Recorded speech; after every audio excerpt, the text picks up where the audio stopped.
നമുക്ക് വേറൊരു വക്കീലിനെ കാണാം. അങ്കിളെ, നമ്മൾ എത്ര പേരെ കണ്ടതാ? ഒരാൾ പോലും ഈ കേസ് എടുക്കാൻ തയ്യാറായോ?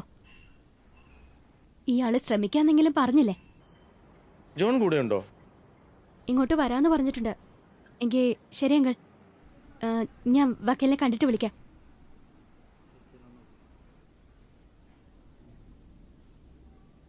വക്കീൽ ഇപ്പൊ വരൂ കേട്ടോ.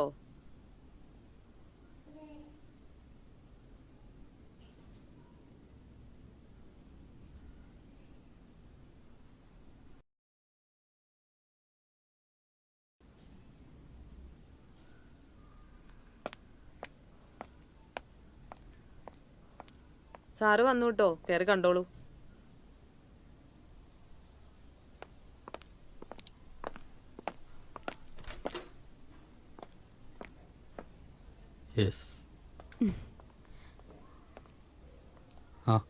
ഇരിക്കൂ. Thank you. സാന്ദ്ര, ഞാൻ നമ്മുടെ കേസ് ഫയൽ നോക്കിയായിരുന്നു. ഇത് കുറച്ച് കോംപ്ലിക്കേറ്റഡ് ആണല്ലോ. നമ്മൾ ഈ കേസ് ജയിക്കാവുന്നുള്ളത് വളരെ ബുദ്ധിമുട്ടാണ്. ചിലപ്പോൾ നമ്മൾ പറയുന്നത് കോടതി വിശ്വസിക്കണമെന്നില്ല.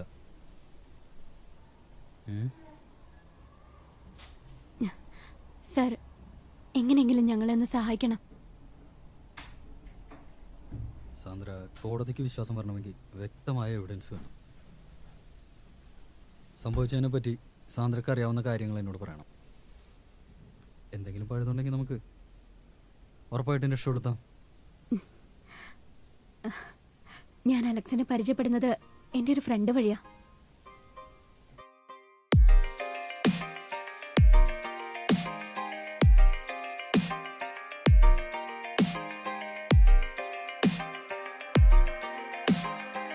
ശരിക്കും പറഞ്ഞ ഞങ്ങളുടെ രണ്ടുപേരെയും വൈബ് ഒരുപോലായിരുന്നു. അതുകൊണ്ട് തന്നെ ഞങ്ങള് വേഗം അടുത്തു.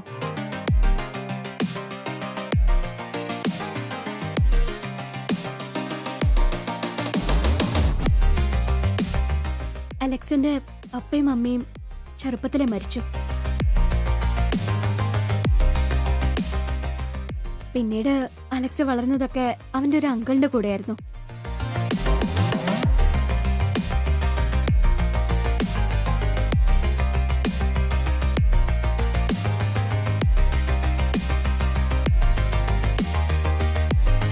സ്വന്തമായിട്ടൊരു സ്റ്റാർട്ടപ്പ് തുടങ്ങാനുള്ളത് അലക്സിന്റെ വലിയൊരു ആഗ്രഹമായിരുന്നു.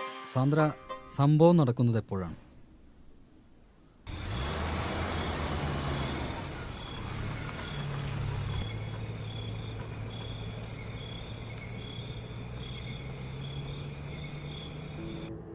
മൂവി എങ്ങനെ ഉണ്ടായിരുന്നു? അതിന് നീ എന്നെ എപ്പോഴും മൂവി കാണിച്ചേ?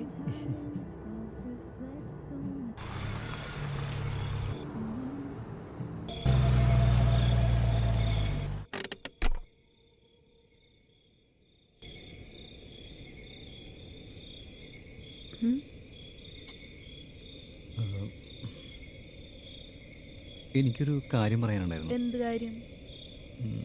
ആ കാര്യം പറയണ്ട, പോ. എന്താടോ ഒരു പ്രാവശ്യം?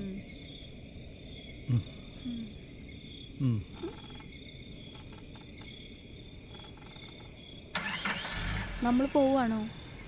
ആ പോവാ. ഇനി ഇവിടെ നിന്നിട്ട് എന്താ കാര്യം? വേണേ ഒരു ചെറിയ കാര്യം പറയാട്ടോ.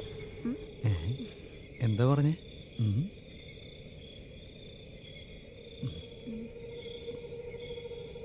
മനു, നിനക്ക് ഇഷ്ടം എന്നും എന്നോടുണ്ടാവോ? പിന്നെ ഒരു 100 വർഷം കഴിഞ്ഞാലും ഞാൻ ഇങ്ങനെയൊക്കെ തന്നെ ഉണ്ടാവും. മനു, ഈ ഡയലോഗേ വളരെ നിലവാരമില്ലാത്ത ഡയലോഗായി പോട്ടോ, അതുകൊണ്ട് വേണ്ട. ആഹാ, എന്നാൽ വേറൊരു ഡയലോഗ് നിനക്ക് ഞാൻ പറഞ്ഞു തരട്ടെ.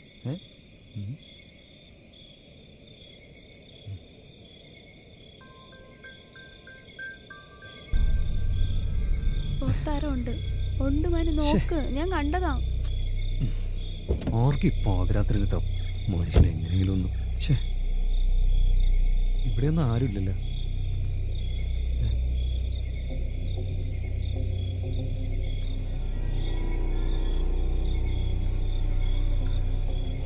മനു വാ, നമുക്ക് പോവാം.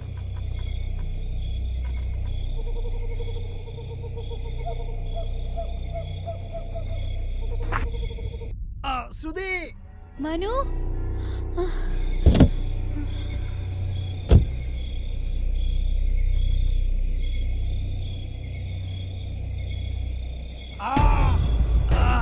മനു, എന്താ പറ്റിയേ? എണീക്ക് മനു. മനു, നിനക്ക് കുറച്ച് കൂടുന്നുണ്ട് കേട്ടോ. എടോ, എന്നെ ഇവിടുന്ന് എഴുന്നേൽപ്പിക്കാണ്ട് പോവാണോ? നിന്റെ തമാശകളൊക്കെ കഴിഞ്ഞിട്ട് വന്നാൽ മതി കേട്ടോ.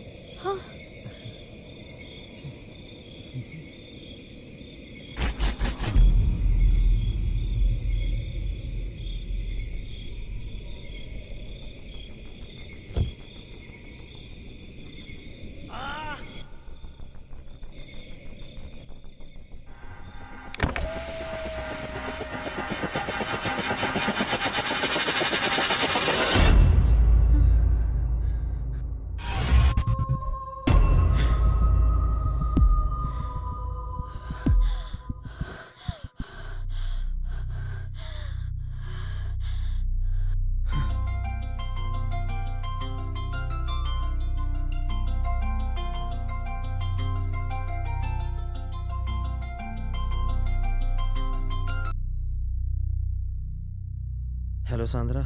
Hello, happy birthday Alex. Hello, കേൾക്കുന്നില്ലേ? ആ, ഹലോ, എനിക്ക് എന്നോടൊരു കാര്യം പറയാനുണ്ട്.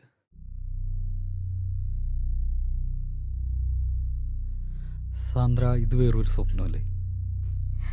അതെ സർ. പക്ഷെ പിറ്റേ ദിവസം രാവിലെ എനിക്ക് അലക്സിന്റെ കോള് വന്നിരുന്നു.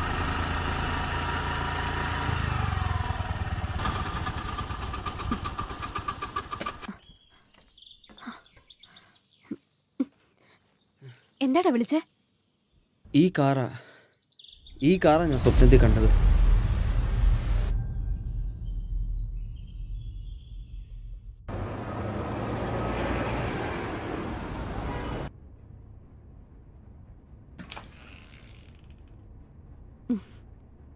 അലക്സ് എവിടെ? ദേ അവിടെ. ഡാ,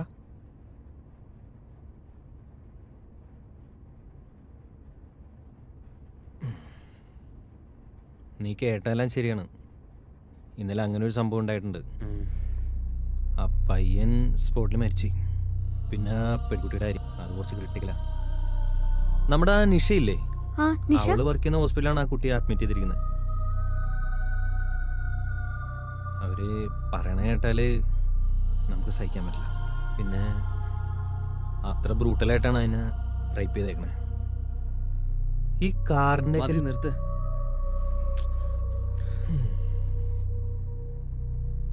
പിന്നെ ഞാനൊരു കാര്യം പറഞ്ഞു.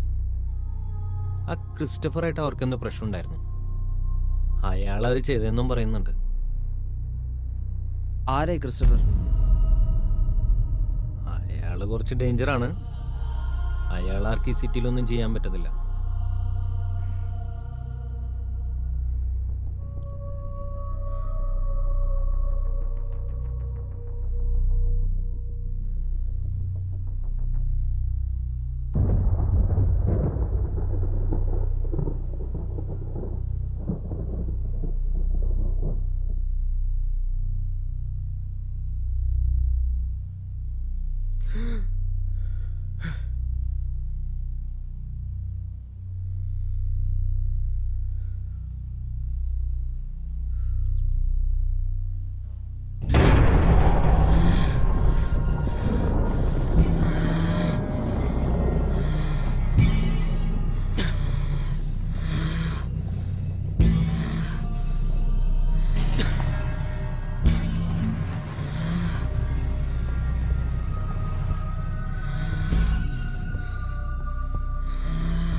Alex, Alex wake up.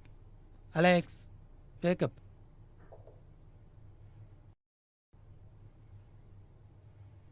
Look mister Alex, ഇത് നമുക്ക് എല്ലാവർക്കും സംഭവിക്കുന്നതാണ്. ആരോ നമ്മുടെ ഒപ്പം ഉണ്ടെന്നും അല്ലെങ്കിൽ നമ്മളെ ഉപദ്രവിക്കാൻ ശ്രമിക്കുന്നുണ്ടെന്നും എല്ലാം വെറും തോന്നൽ മാത്രമാണ്. നന്നായിട്ട് ഉറങ്ങിയാൽ തീരാവുന്ന പ്രശ്നമേ ഉള്ളൂ. ഇനി ഇതുപോലെ തോന്നുകയാണെങ്കിൽ നന്നായിട്ട് വെള്ളം കുടിച്ചിട്ട് കിടന്നാൽ മതി. ഡോക്ടർ, അപ്പോൾ സ്വപ്നം? സ്വപ്നം അത് കഴിഞ്ഞു പോയില്ലേ? വെറുതെ ഇതിനെ അതിനെപ്പറ്റി ചിന്തിക്കുന്നേ. ഒരു സ്പിരിച്വൽ എനർജി അത് നമ്മുടെ ഈ ഭൂമിയിലുണ്ട് എന്ന് പറഞ്ഞ് മരിച്ചുപോയ ഒരു ഭൂമിയിൽ വന്ന് എന്ത് ചെയ്യാനാ?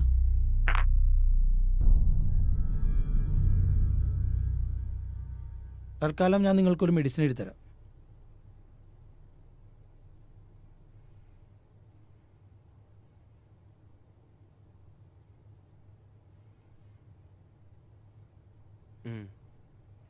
ശരി.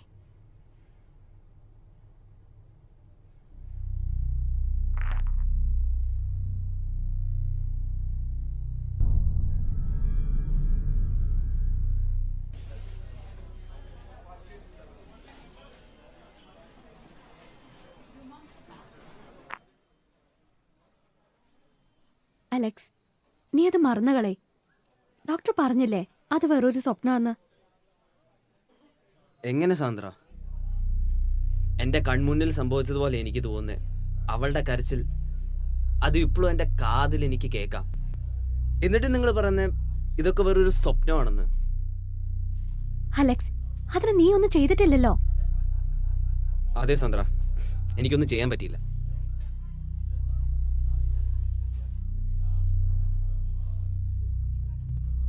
സാന്ദ്ര, ഞാൻ ആ കുട്ടിയെ ഒന്ന് ഹോസ്പിറ്റലിൽ പോയി കണ്ടാലോ? ഞാനും വരാം. വേണ്ട, ഞാൻ ഒറ്റയ്ക്ക് പോയിട്ട് വരാം, എൻ്റെ ഒരു സമാധാനത്തിന്. ഡാ, എന്നാ നീ പോയിട്ട് വാ. വരുമ്പോ വിളിച്ചാ മതി, ഞാൻ പൊട്ടേക്ക് കാണും.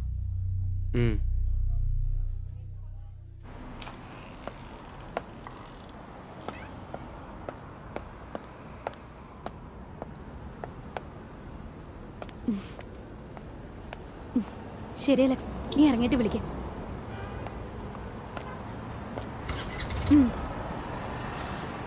അതിനുശേഷം അലക്സിന്റെ ഒരു വിവരവും ഉണ്ടായില്ല. ഞാൻ വിളിച്ചപ്പോഴൊക്കെ അവൻ തിരിച്ചു വിളിക്കാന്നാ പറഞ്ഞേ. 2 ദിവസം കഴിഞ്ഞപ്പോ എനിക്ക് ജോൺ പോളിന്റെ കോള് വന്നു.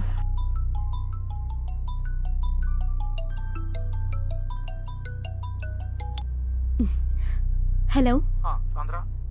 ഞാൻ പറയുന്ന കാര്യങ്ങൾ സാന്ദ്ര ശ്രദ്ധിച്ചു കേൾക്കണം. അതിനു മുമ്പ് എനിക്കൊരു കാര്യം അറിയാനുണ്ട്. അലക്സ് പറയുന്ന ആ കുട്ടിക്ക് ഇപ്പോൾ എങ്ങനെയുണ്ട്? കുറച്ച് ക്രിട്ടിക്കലാന്നാ പറഞ്ഞേ. സാന്ദ്ര, ഞാൻ അലക്സിന്റെ ഹിപ്നോട്ടൈസ് ചെയ്ത ടേപ്പ് കേൾക്കുകയായിരുന്നു. എന്തു പറ്റി ഡോക്ടർ? എന്തെങ്കിലും പ്രശ്നം? ഇതുവരെ പ്രശ്നങ്ങളൊന്നുമില്ല. പക്ഷേ ഇനി ഈ സ്പിരിച്വൽ ഓറ എന്നൊക്കെ കേട്ടിട്ടുണ്ടോ? എത്രത്തോളം പോസിബിലിറ്റി അലക്സിൻ്റെ കാര്യത്തിൽ ഇതിലുണ്ടെന്ന് എനിക്കറിയില്ല. പക്ഷേ സൈക്കാട്രിയിൽ അപൂർവങ്ങളിൽ അപൂർവമായിട്ട് സംഭവിക്കുന്ന ഈ ഒരേ വേവ് ലെങ്ത്തുള്ള 2 ശരീരങ്ങൾ, അതിൽ ഒരാൾ കോമയിലാണെങ്കിൽ മറ്റേയാളുടെ ആത്മാവ് ഇയാളുടെ ശരീരം ഉപയോഗിക്കാനുള്ള ടെൻഡൻസി കാണിക്കും. എൻ്റെ ഈ സംശയം ശരിയാണെങ്കിൽ അലക്സിൻ്റെ ശരീരം ഈ കുട്ടിയുടെ ആത്മാവ് ഉപയോഗിക്കാനുള്ള ശ്രമം തുടങ്ങിക്കഴിഞ്ഞു. ഇതെൻ്റെ ഒരു സംശയം മാത്രമാണ്, പേടിക്കേണ്ട കാര്യമൊന്നുമില്ല. ശരി.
മണിക്ക് വരാന്ന് പറഞ്ഞിട്ട് ഇപ്പൊ മണി 9.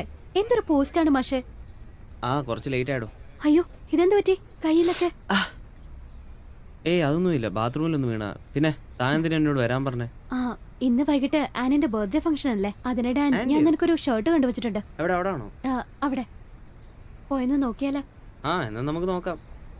ഒരു സെക്കൻഡ്. ആ എന്നാ നീ നടന്നോ, ഞാൻ വണ്ടി വെച്ചിട്ട് ഇപ്പൊ വരാം.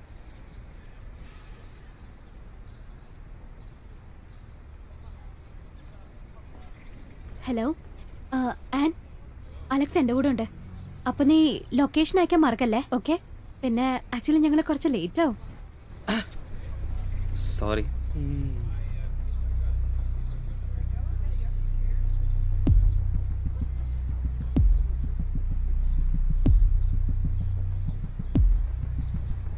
അലക്സ്.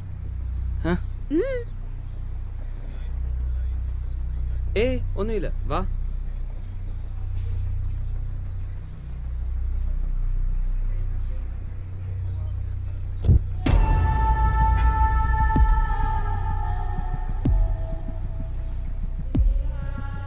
അവനിവിടെ ചേട്ടൻ കൂട്ടിയാലോ? ജെയിംസ്, ഇവിടെ വെച്ച് വേണ്ട, ആളുകൾ കൂടാൻ ചാൻസ് ഉണ്ട്. അവൻ ഇന്ന് രാത്രിക്ക് മുമ്പ് എനിക്ക് ഒറ്റയ്ക്ക് കിട്ടണം, മനസ്സിലായോ? Okay okay.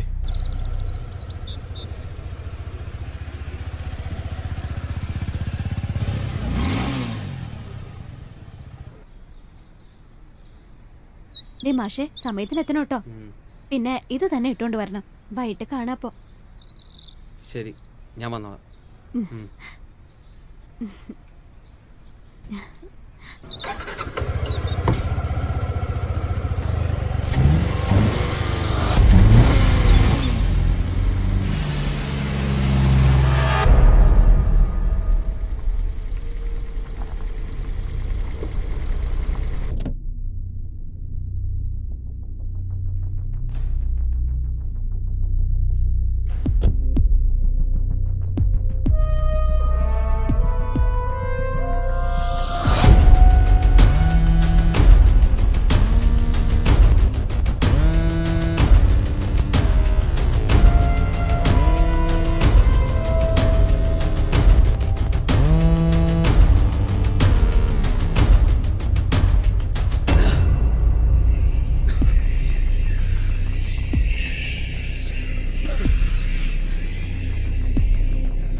നീ ഇന്നലെ എന്നോടൊരു തെറ്റ് ചെയ്തു, ഞാനിപ്പോൾ അത് ക്ഷമിക്കാൻ പോവാണ്. അതിനു മുമ്പ് എനിക്കൊരു കാര്യം അറിയണം. ആർക്ക് വേണ്ടി, എന്തിനു വേണ്ടി?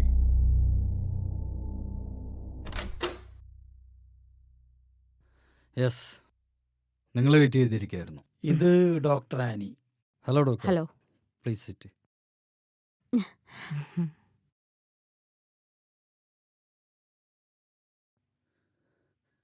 ജോൺ എല്ലാം പറഞ്ഞില്ലായിരുന്നു? ഈ ആത്മാവ് ഒരാളുടെ ശരീരത്തിൽ കയറുക എന്നൊക്കെ പറഞ്ഞാൽ ഒരുപക്ഷെ കോടതി അത് വിശ്വസിക്കണമെന്നില്ല. നമുക്കത് പ്രൂവ് ചെയ്യാൻ പറ്റണം.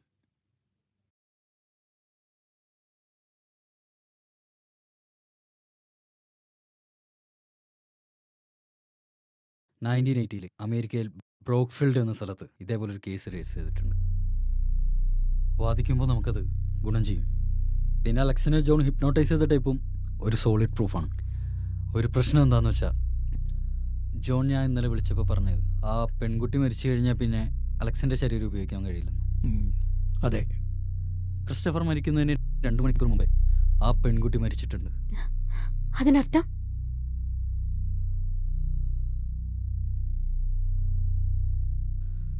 അതെ, ക്രിസ്റ്റഫറെ കൊന്ന അലക്സ് തന്നെയാണ്. ഇനി ഞാൻ നോക്കിയിട്ട് അലക്സിനെ രക്ഷപ്പെടുത്താൻ ഒരേ ഒരു വഴിയുള്ളൂ. അത് ഡോക്ടർ ആനിക്കേ സാധിക്കൂ. ഞാൻ പറഞ്ഞു വരുന്നത്, ശ്രുതി എൻ്റെ പേഷ്യൻ്റ് ആയിരുന്നു. അവൾ മരിക്കുന്നതിന് 2 ദിവസം മുമ്പ് അലക്സ് എന്നെ വന്ന് കണ്ടിരുന്നു. ആ അവസ്ഥയിൽ അവളെ ആര് കണ്ടാലും അത് ചെയ്തവരെ വെറുതെ വിടില്ല. അലക്സ് ചെയ്തത് തന്നെയാണ് ശരി. അതിൽ കുറഞ്ഞതൊന്നും അവർ അർഹിക്കുന്നില്ല. ആ അമ്മയുടെ കരച്ചിൽ ഇപ്പോഴും എൻ്റെ മനസ്സിലുണ്ട്. കാരണം ഞാനും ഒരമ്മയാണ്. നിങ്ങളുടെ ആവശ്യം എനിക്ക് മനസ്സിലായി സർ. ശ്രുതിയുടെ മരണസമയം തിരുത്തുക. ഒരു പക്ഷേ നമ്മുടെ നീതിപീഠത്തിന് സാധിക്കാത്തൊരു കാര്യമാണ് അലക്സ് ചെയ്തത്. തീർച്ചയായും അലക്സിനെ രക്ഷിക്കേണ്ടത് എൻ്റെയും കൂടെ കടമയാണ്.